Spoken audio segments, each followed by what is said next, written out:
জীবনে শান্তি চান? কাউকে গুরুত্ব না দিয়ে এই উপদেশগুলো শুনুন। নাম্বার 1, জীবনে চলার পথে বাধা আসতেই পারে, তাই বলে থেমে যাওয়ার কোনো অবকাশ নেই।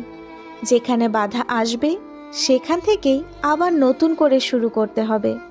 নাম্বার 2, যে নিজেকে দমন করতে পারে না সে নিজের জন্য বিপজ্জনক এবং অন্য সবার জন্যও।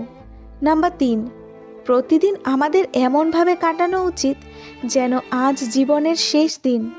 নাম্বার 4, জীবন যা দেয় তার জন্য নিষ্পত্তি করবেন না, জীবনকে আরও উন্নত করুন এবং কিছু তৈরি করুন। নাম্বার 5, জীবনের সব লড়াই একাই লড়তে হয়, মানুষ কেবল সান্ত্বনাই দিয়ে যায়, সাথে কেউ থাকে না।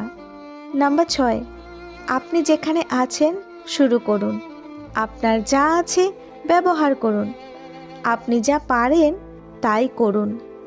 ভালো থাকবেন। ধন্যবাদ।